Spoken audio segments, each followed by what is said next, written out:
This video is things you should know about core animation view animations. This covers iOS 4. Now what I did was I started a blank project. I called it Play with Anim. It's just an iPad app. The only code I've added so far is UIView *V to create the pointer to a UIView object, or basically just a UIView. This is in the view controller header file. We are going to uncomment viewDidLoad and create and add that view programmatically so you can see what's going on. Really, all of these steps are important. So v equals UIView alloc create memory. We're going to init with frame. A few things you need to do whenever you create a layer or a view. It needs a frame or a position and bounds, which essentially creates the frame. Make it kind of narrow. 220 width and 320 height. Now this is completely non-visible unless we add it to the view controller's view. So self.view add subview v. Make this easier to read. Okay, what else? Two things. We're going to add a color so it can be distinguished. So v.background color, which is animatable by the way. I'm going to make it blue.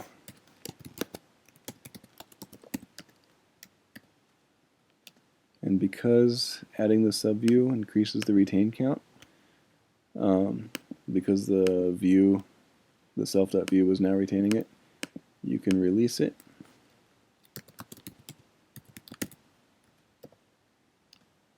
And if I run this, you should see a blue square or a rectangle in the upper left. So there's our view. We're going to use that and play with it. So now that it's created, we're going to maintain staying in viewDidLoad because nothing else is really called. So right after, let's try a basic animation.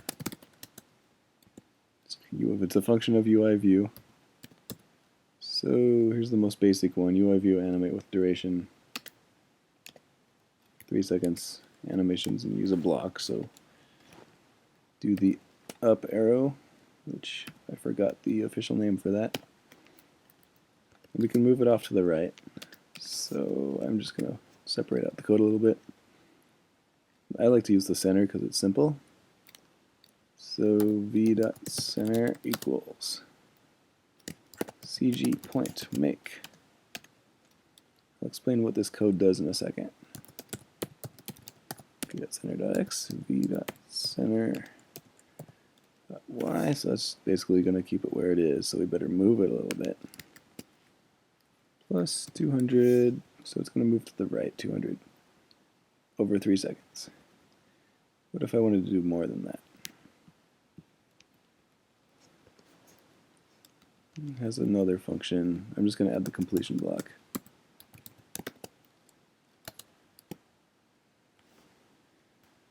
This needs to have bool, name it whatever you want. It just says whether the animation finished or if it got interrupted. And then I'm going to move it back to where it was. Point make.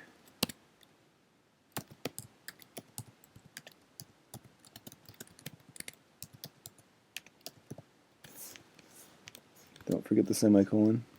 It's easy to do because you're already within some brackets and the function's ended there, but since there's more mini functions inside, make sure they're ended properly. I like to move these over, make it easier to read. Maybe do that. Alright. Looks kind of messy, but it's actually a lot easier when they get really nested and you just have to know exactly where they are. This will move off to the right, and then it'll come back as soon as it completes. So 3 seconds. Bam. Okay, you notice some things about the animation? One is that it automatically eased in and then eased out. That is because when you use the simple animate functions, which are the ones without the options, a couple options are already set for you. One is UIView animation option curve ease in out. So where do I put that? Let's use the full function. UIView animate and then hit the escape key and you can see duration 3, delay, I don't want it to delay, option. That's where you shove that. That is already there. So usually use the options for other reasons. If you just hit enter, it auto-completes code for you, but the animations block does not need these two parentheses. It will give you an error if you complete writing your code for that and try to build it with that in. However, if you hit enter in bool and then spacebar to get rid of that auto code thingy, you pretty much have everything you need for the completion block. This is the full function. This comes in handy for a couple reasons. One is what I just did, which I'll comment this out, does not allow user input. So pretend I had a button, and I was trying to click it, or I was a user and I was trying to get out by using multi-finger gestures. During that whole animation, I could not do any of that. So, since this is iOS 4, when you do write these animation options, you're going to notice a pattern. So, notice how it does not say option. The ones without the option word are the older way of using animation blocks, which is iOS 3 and below. That is deprecated. Xcode 3 does not auto-finish the iOS 4 view animations. So you just have to remember UIView animation option, and then over time you'll just have these memorized. But you can always hold the option key and double click on something and go straight to the manual by clicking on this book over here. Then you can see the options. So if I went, oops. Alright, I can't find this specifically, but anything related to it should be able to help you find the options.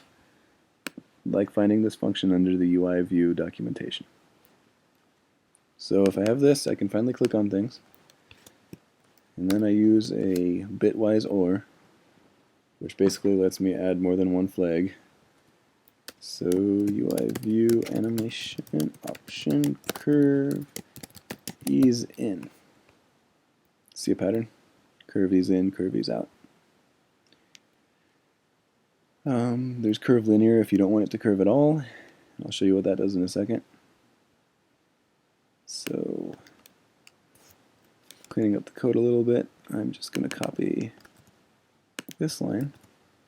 I'm going to comment, actually I'm going to erase the older one I don't need. It's going to move off to the right, it's not going to do anything after that. Alright, so I have two options. One you're not seeing because I didn't add a... There it goes. Alright, because I didn't add a button, so you won't be able to see me click on it. I can do that in a second. But notice how that eased in, but it did not ease out. It just pretty much went straight. So let's watch it again, make sure you see it. It's going to slowly speed up and then maintain speed and stop instantly. So it's not easing in and then easing out later. If you want things to be smooth, without curving and just be straight the whole way, you use linear. So I'm going to give you some more to look at. And we're going to see that input. So a round direct button, make it a little big, give it some color.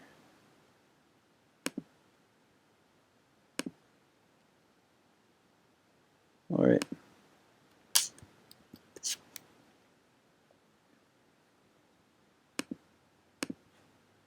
So I'm going to take out this allow user interaction thingy.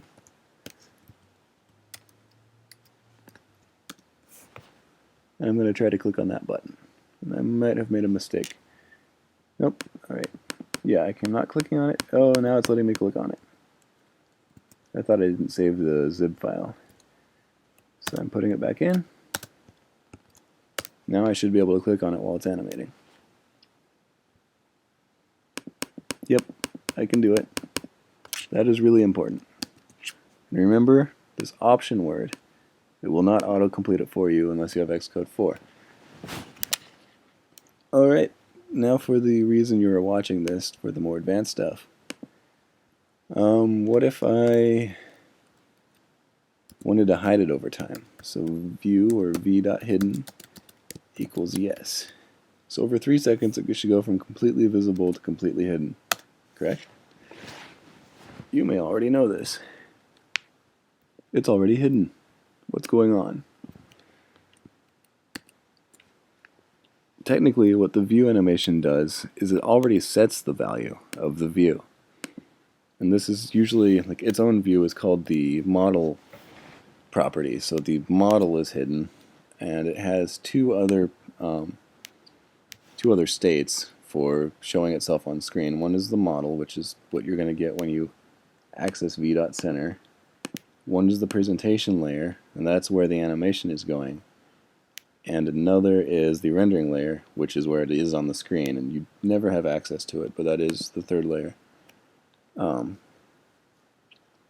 Hidden does not go from completely visible to completely invisible slowly. It pretty much instantly does it no matter what. And what the view animation does is instantly change the model property, and then the presentation layer animates it over time.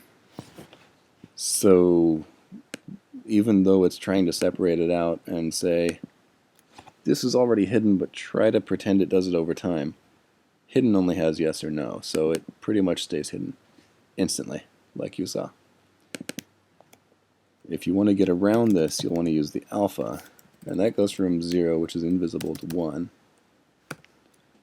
which is completely visible. So since it's completely visible, we want it to go to 0. So now it's going to fade out.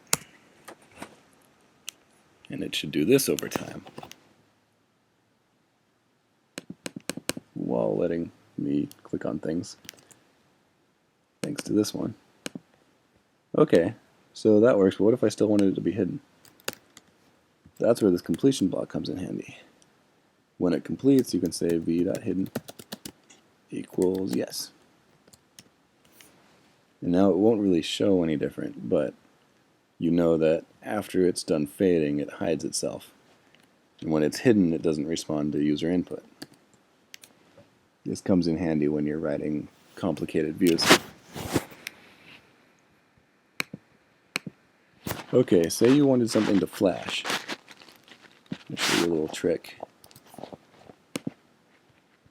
If you wanted it to flash,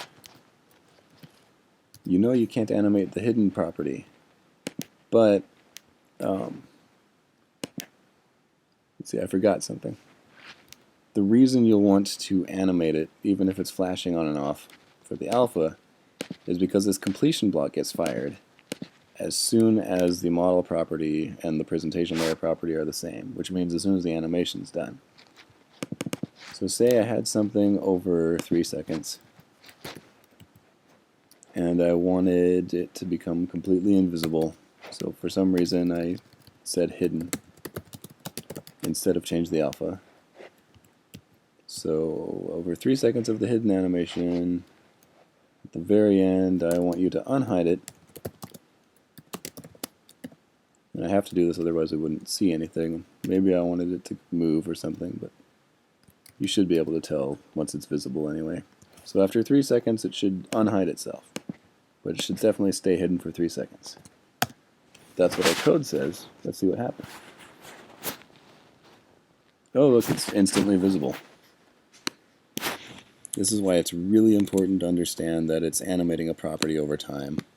And if that property only has 2 states, the completion block and its time do not seem to be related to each other. They seem to be related to whether the model and the presentation layer match up.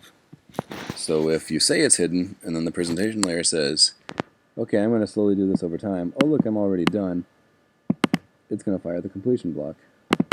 This comes in annoying sometimes.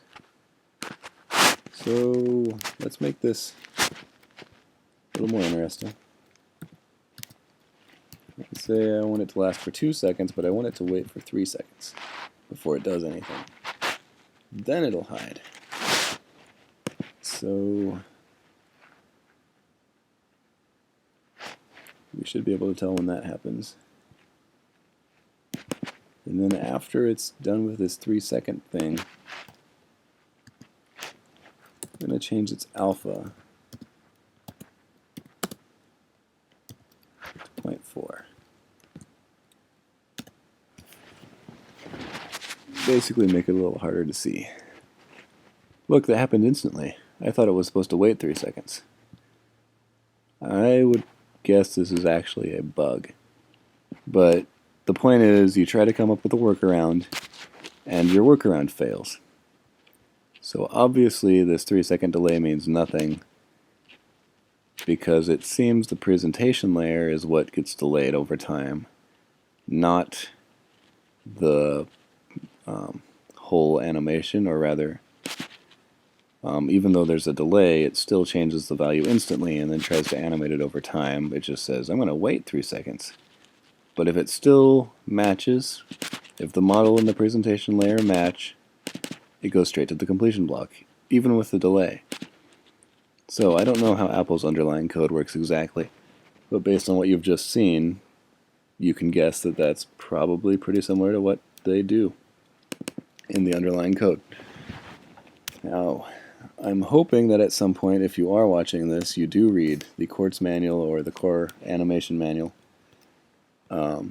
And really, I'll show you the part of the Core Animation manual that you need to read in a few seconds. Because it's very, very, very simple if you break it down into 3 sections. One is the ability to use view animations. The other is how layers work. And the last one is layer animations. I would normally add CA transactions, but with view animations you don't really need those. We'll go over the difference in just a second. So, animate with duration. It's a nice little shortcut to get us to the view animation manual. So you scroll up, and I guess up even farther.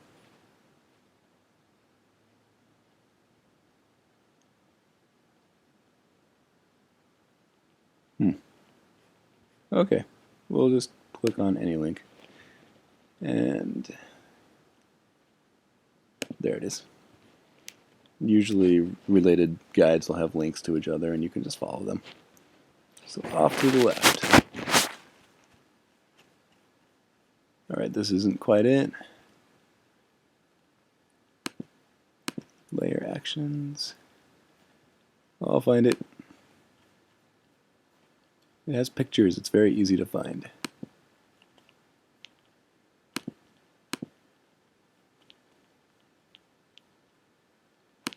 For normal people, I guess. Alright. You can use these, but I really don't want to go over them just yet. Animatable properties. That was... Actually, this one doesn't have pictures, but this is everything that you can animate.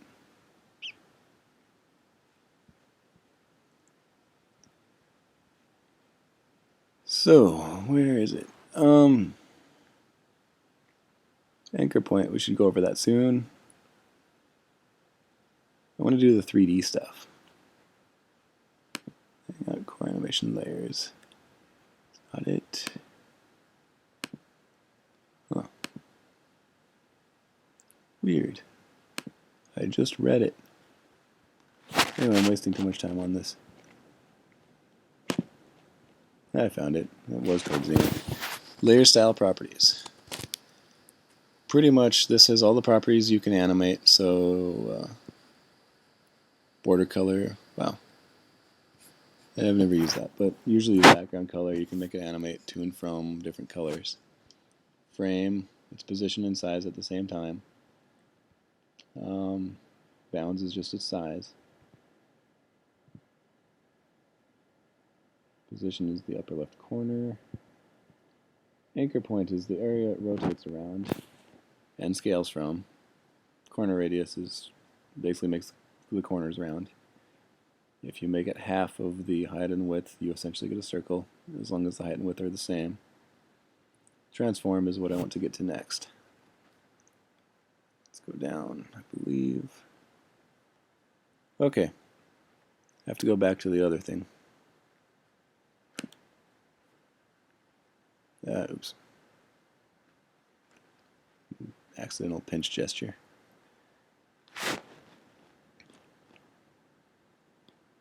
Okay. That'll work.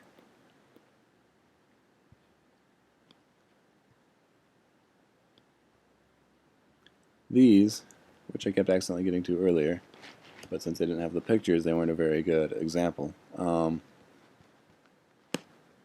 what you'll use for basic, usually repeating or just aesthetic changes, things that change the view, but when you don't have to worry about tapping on something. Translation is movement. Rotation is the one you'll probably be using this with. So within the view animation,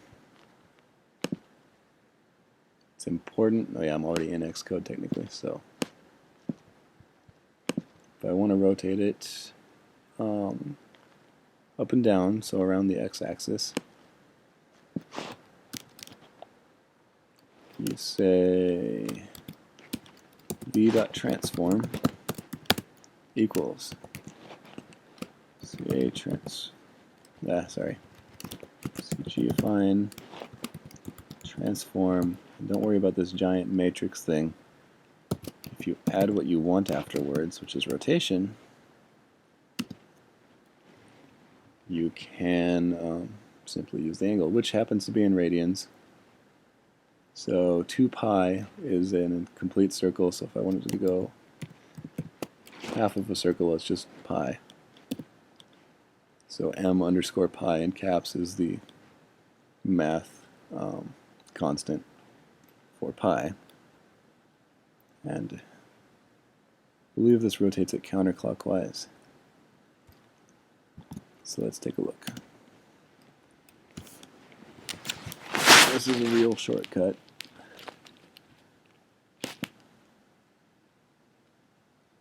Sweet. Still has the 2-second delay. Or 3. Other way around. I don't want it to delay. Okay, so said I wanted to rotate it around the x-axis. So we're going to go to layer animations. Sorry to switch on you, but like I said, reading the manuals will teach you how to use that, and that's really easy. What I want to show you is what they're not going to teach you in the manuals. So if I wanted to create an animation, there's a few things you do, and this part actually is in the manual. First, it's not auto-completing anything for me because I didn't add Quartz Core. So in the header file,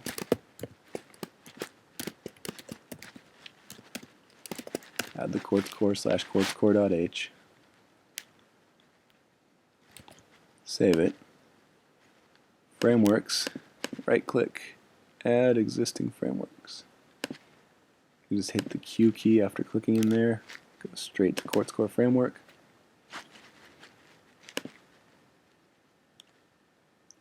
Now it should compile and run.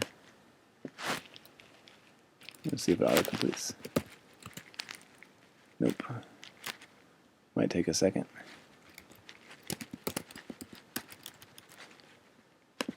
Double check. I did not end that properly. Now it auto-completes. Flipping animation. You can name it anything you want. Just called be descriptive because it's an animation you add to the layer. Animation with key path. This is the important part. It's an NS string, but it has to represent the exact key path. So Is it rotation.x? Should be. Because that is the examples they gave. I will admit right now it is not. The manual does have other examples which show you what to do, but they kind of limited. So I want it to last half a second. So duration equals 0.5. Auto reverses equals no, I just want it to flip once. And you have to set a from and a to value. The from value is assumed to be wherever it is if it's not set, which is basically straight, easy to see, normal view created, rectangle in your face. So most of the values are 0 or whatever the matrix identity is. These have to be NS objects, so even though it's going to be a number, it has to be one of those NS number objects. Number with float. And what was that radian we used? Half a circle. Okay. So we created most of the properties for the animation. We even followed the manual exactly. Rotation.x is the path.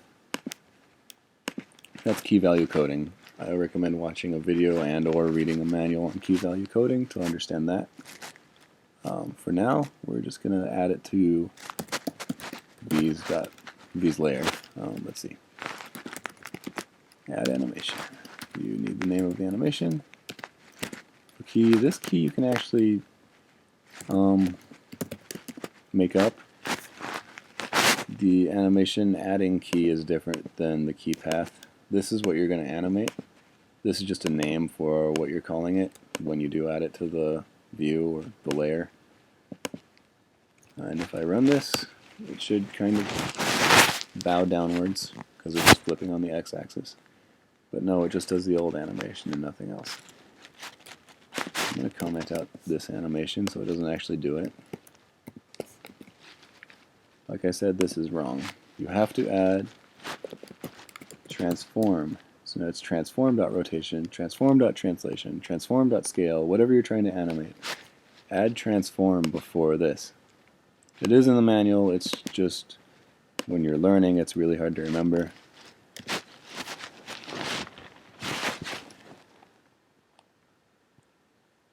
Perfect.